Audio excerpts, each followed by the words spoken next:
Good evening, y'all. Since the last time y'all seen me, I had to take down my hair. Those braids were getting a little heavy. Anyways, I want to tell you about the time when I was working the night shift at the nursing home and everything that could go wrong that night did go wrong and it slowed me down. I just wanted to get home that night, but everything was slowing me down. So anyways, it was May 28th. We were short-staffed again. This lady named Dorothy Olson used to carry around a little plastic baby doll. And for whatever reason, this lady decides to throw her little plastic doll down the laundry chute. So I say to her, "You're a bad mother. I'm calling DCFS on you."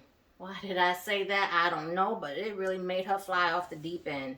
So I had to go down to the basement and get her little plastic doll back just to calm her down. That took a lot of time out my day. So when I finally do get the chance to clock out and go home, I'm running late.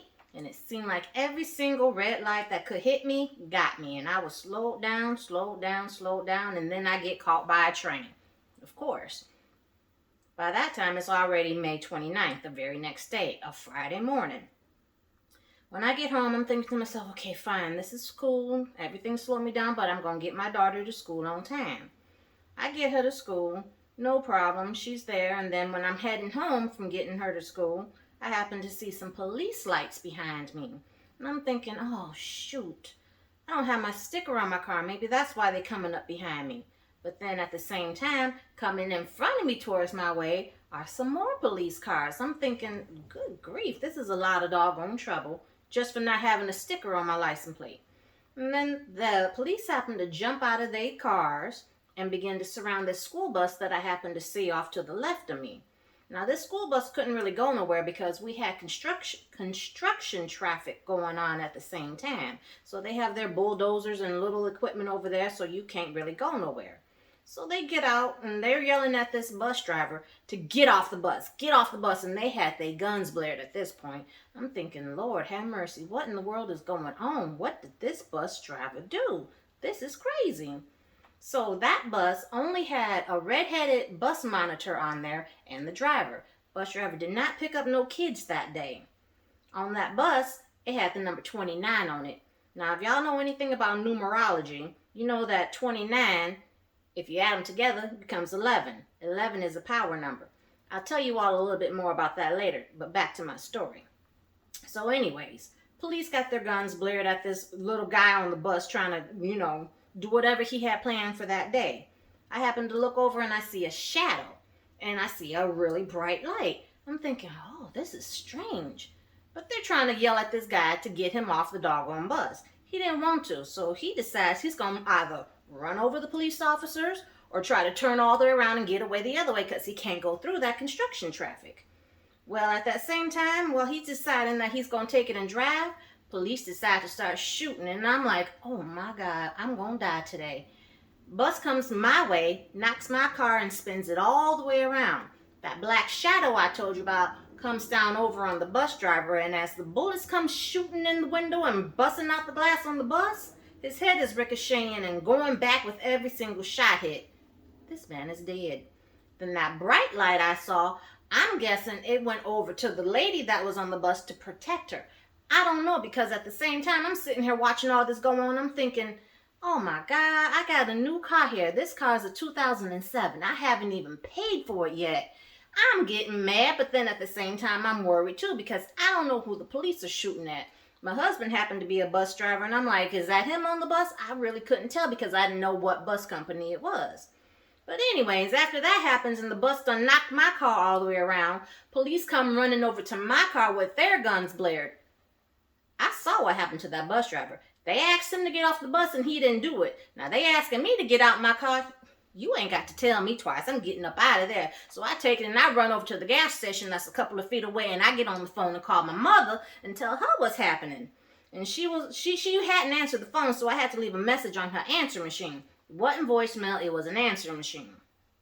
So then the next thing you know, I'm having myself being taken off to the hospital because I'm worried to death. I'm telling my mother, Mom, they're shooting out here in Glenwood. This man done got his face shot off. I'm just nervous. They're taking me to the hospital because my blood pressure done got ran up. So while I'm at the hospital, everything that had happened was on the news. Now you can Google this information. Shootout in Glenwood on May 29, 2009. I put a link down in the description box so you can click on it easy and read for it yourself. But anyways, I'm looking at that and I'm like, I wonder what could have happened. What made this guy decide on this day out of all days in history to do what he did? Anyways, my mother and my auntie and my cousin happened to come up there to see about me because my family, we a good family. We care about each other for the most part. But the doctors, they trying to give me all kind of medicine to get my blood pressure to come down. They trying to give me medicine to calm me down. They gave me some Haldol and some Tramadol and some kind of blood pressure medicine, but I just would not calm down and I couldn't get to rest. I was at work the night before, so I should have been good and sleepy, but I wasn't. Anyways, after all of that is done and over with, I do finally get to hear from my husband. He's okay. He's not the one that was shot. It wasn't even the same bus company. But anyways, I get home later on that night. I don't even remember how my daughter got home. I guess she got on the bus. Girl was brave. I don't know. Maybe my mom picked her up. But anyways, I'm trying to rest that night and go to sleep, and I just could not sleep for nothing that night. When I did finally doze off for a minute or two, I jump up out of my sleep because I swear to y'all, this man came to me in my sleep. I don't know if he was trying to apologize to me or explain to me what had happened, what went on that day, what was going through his mind. I don't know. I didn't want to hear none of it, but I was like, Lord, I just can't sleep. He ain't gonna be coming to me in my sleep.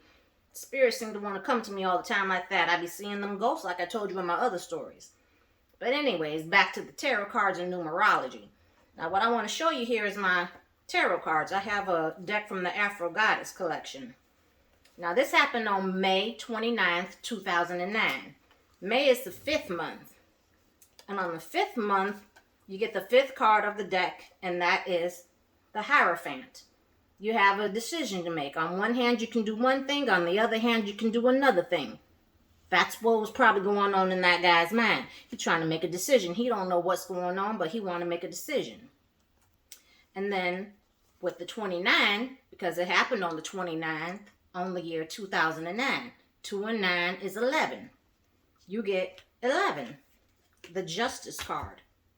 And with the Justice card, justice is blind. We all know Webster's definition of justice. So was justice served that day? We'll never know. But, on one hand, she's a little happy. On the other hand, she's a little sad. But the scales of justice have to be balanced. And you're on a path that's going to lead you to the right decision eventually. I think justice was served.